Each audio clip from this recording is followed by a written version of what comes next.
Good day.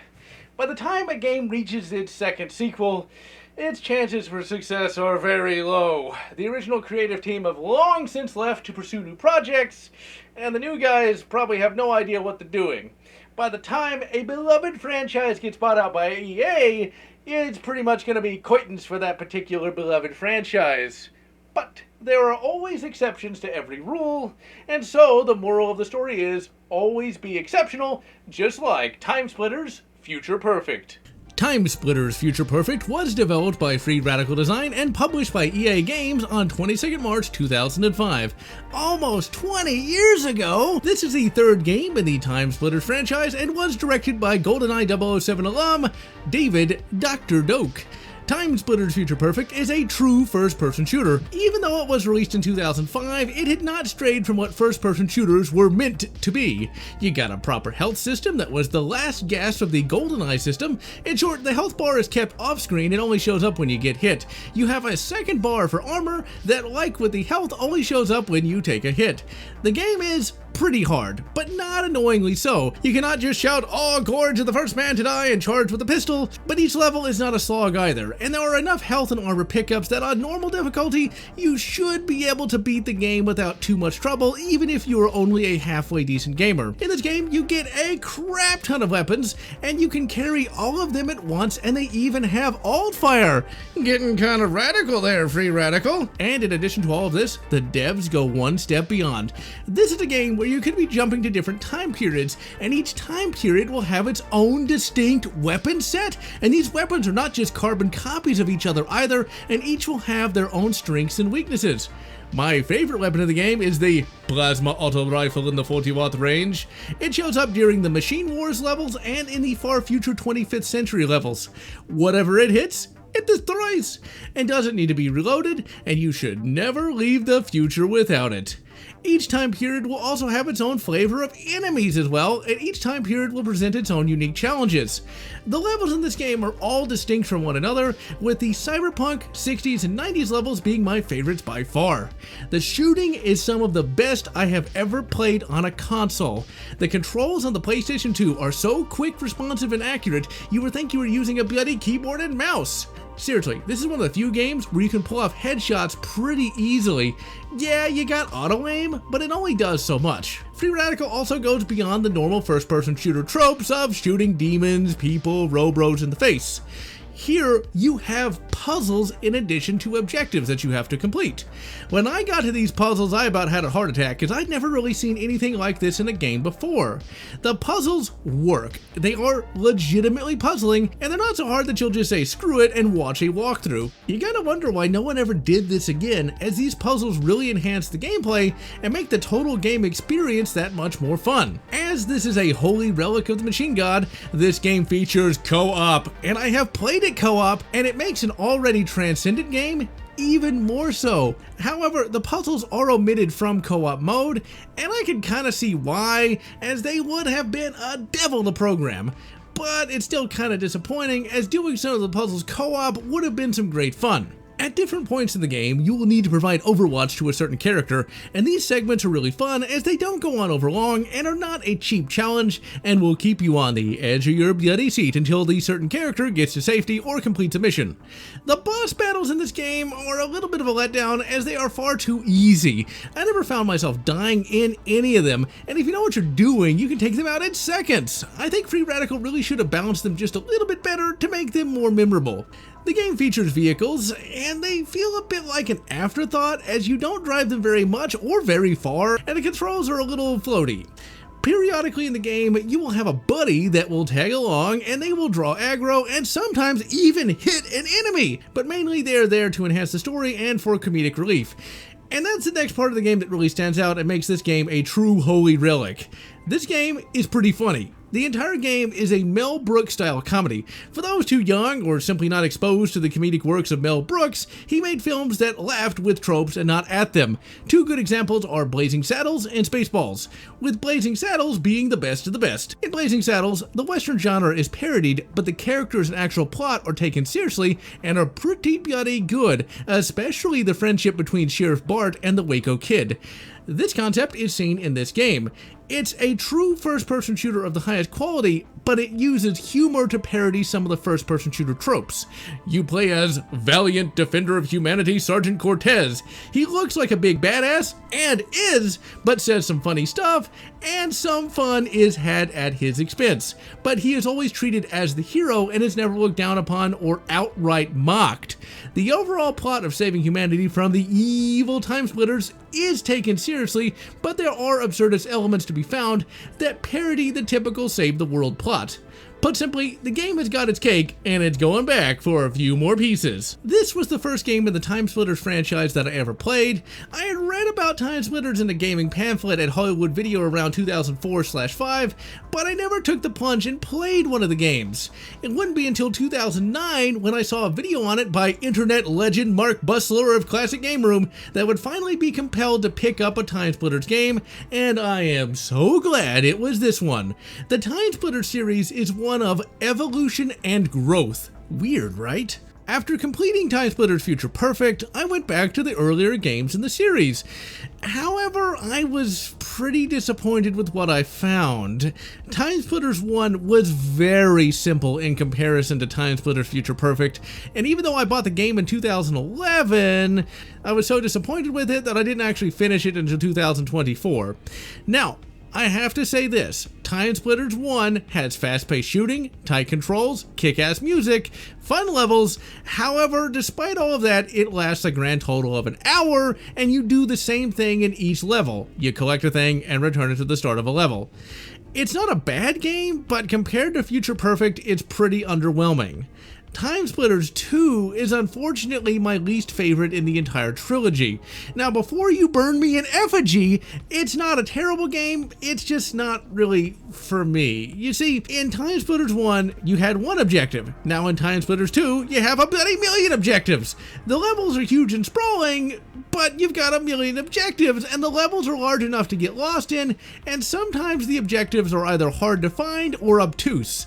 You now have a story, but it wasn't that great and a little hard to follow, and while it had humor, it was not mixed nearly as well with the serious situations like in Future Perfect. Like all trilogies should be, TimeSplitters Future Perfect took what worked in the first two games, jettisoned what didn't, and evolved the concepts further. This is how you do a franchise. You keep building until you get a masterpiece, and it's due to this evolution and growth that TimeSplitters Future Perfect was able to become a legend of gaming. If you have never played TimeSplitters Future Perfect, give this game a try, and you will see why TimeSplitters Future Perfect earns that name. Even though this game came out in 2005 on the PlayStation 2, it does impress visually. The 3D models are highly detailed, the levels are huge and sprawling with a great degree of stuff going on in them, and most of that stuff the player can interact with. The animations really impress even today. Just look at how fluid these are. 2005 PlayStation 2, remember? Future Perfect, in addition to being released on the PlayStation 2, would also be released upon the Nintendo GameCube and the original Xbox, and currently has not been re-released on anything. So emulation is your best bet for playing the game. PS2 and GameCube each have their own advantages and disadvantages. The PlayStation 2 has the best controls with controller and looks and runs great on PCSX2. The GameCube has slightly better graphics and will work with a mouse injector. Since I prefer using a controller in my dotage, we are looking at footage from the PlayStation 2 version being played on the PCSX2 emulator. And this is appropriate because I first played TimeSplitters Future Perfect on a physical PlayStation 2 way back in 2009. Sound is just as good as the graphics. All the bleeps and bloops sound great, and all the guns sound powerful and intimidating. The VA work rivals the Halo franchise in terms of quality. All the VA work is top bloody notch, and while not film quality, is not far from it. The main character, Cortez, sounds by far the best, and his actor puts in a great comedic performance. Music is good. All the tracks are cinematic, and they do well in setting the tone for the levels and are great in-game. The title theme and the song Hey DJ are the best of the lot and can be listened to outside of the game. Multiplayer can be played both locally and online, and as you would expect from a game of this quality, fan solutions exist to play this game online and are just a Google search away. I personally have only ever played this game locally, and by God, ladies and gentlemen, is this quite possibly the greatest multiplayer package of all time. Not only can you play the entire game, sans the puzzles, co-op, but you also get a crap ton of multiplayer modes and characters. My favorite and best, of course, being the General. You can play against bots, and the bots are smart enough to give you a significant challenge, and there are a metric shit ton of maps to choose from. But if that weren't enough, you have a map editor. Yes, a fully functional map editor on a PlayStation 2. I remember when people lost their minds over the Forge in Halo 3, and that pales in comparison to what TimeSplitters Future Perfect gives you. From the gameplay to the multiplayer, TimeSplitters embodied the spirit of the early 2000s, where the player came first and games were art and not merely soulless content. TimeSplitters Future Perfect crosses a first-person shooter with comedy, and this fine goulash translates into one of the best and most memorable first-person shooter games in general, and one of the top tier of the decade in which it was released. Despite being the third game of the franchise, you don't need to have played the first two, as this game will fill in most of the gaps and is understandable for new people. And as I was one of those new people in 2009 when I first played the game, I can say I was never lost as to what was going on. The enemy is pretty easy to figure out, and the game tells you enough to keep going.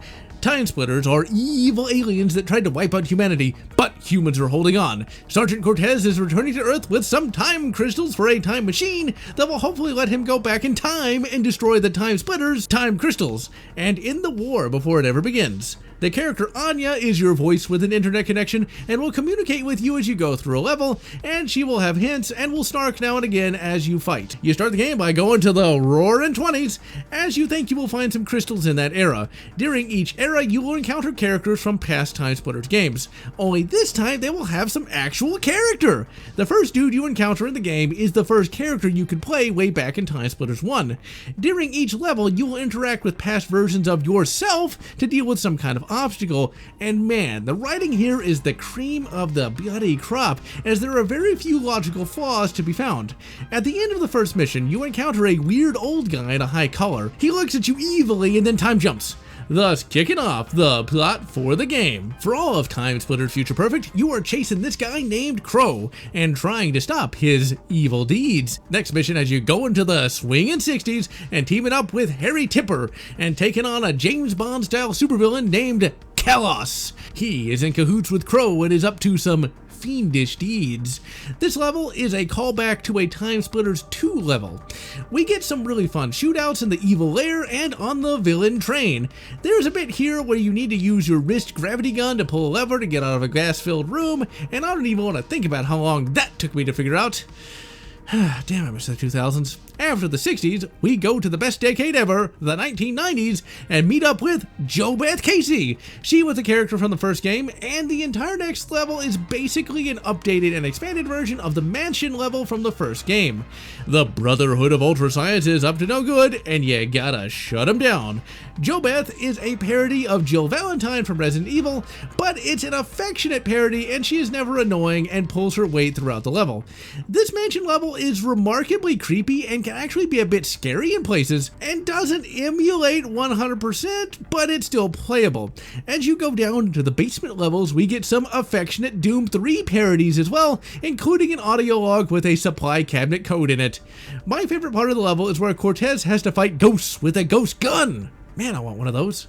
And finally, you learn that Old Crow has teamed up with Young Crow, and you gotta chase them both into the future. And that future is an awesome and affectionate parody of Perfect Dark. This is my favorite level in the game. Now, the first part can be a little tricky if you don't stick to stealth and take out all the cameras. Eventually, we meet up with Please Don't Sue Us, Nintendo, Joanna Dark lookalike. You fight through some mutants and then come to the coolest time travel part of the game. You gotta hack a panel while a bunch of Cortezes from different points in time help out.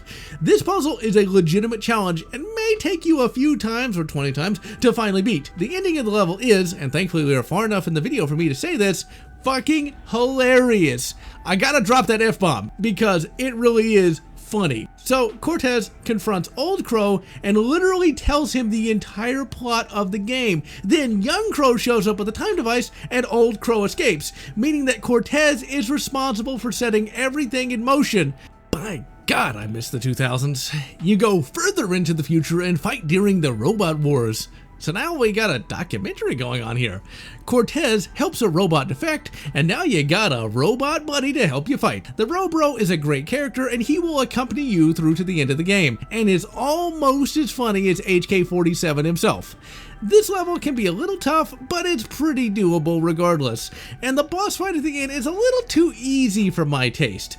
So you learn during this level that Crow made the TimeSplitters and he has been growing an army. You blow it up and then come face to face with Demon Crow. The boss fight can be a little harder, but whatever. You learn here that the island from the first level is the key to everything, and then you head back there and end up in Rapture? No crows, only men. Yeah, this is Rapture. You fight through an underwater city that has an Art Deco styling, and these robots that you fight are called Robot Louis Stevensons, and they kinda look like a Big Daddy, or at least a regular sized daddy. I do wonder if this game influenced the devs behind BioShock, cause it does look remarkably similar. After blasting through Rapture, you come upon a cult meeting where they shout, "Death to Cortez!" And then you head through a time portal back to the future and the start of the game, and this is where you stop them and play through the opening mission from a different perspective. Damn, I miss the 2000s! Finally, you head back to Rapture, team up with yourself, and finally take Crow and the TimeSplitters down once and for all. The final boss fight is once again too bloody easy, and after shooting Crow in his backgina, you save humanity once and for all. After heading back to the future, you see the barren wasteland outside the base turn green and vibrant, and Anya calls you a hero, and then we cut to credits with Cortez dancing to the second best track in the game. I truly miss that golden age of gaming that was the early 2000s. This was a time before social media, a time before self-referential meta-humor. This was a time when people could truly be creative. If you miss that golden age of gaming, pop in the old TimeSplitters Future Perfect and relive the days when gaming was great. And so, I am General Lotz, wishing you good Return to Castle Wolfenstein, and good Halo 1, or whatever makes you happy. If you enjoyed this video, please consider subscribing, and please consider leaving a like or a comment, as the algorithm desires your soul. And I want to thank all those fans who have supported this channel, both past and present.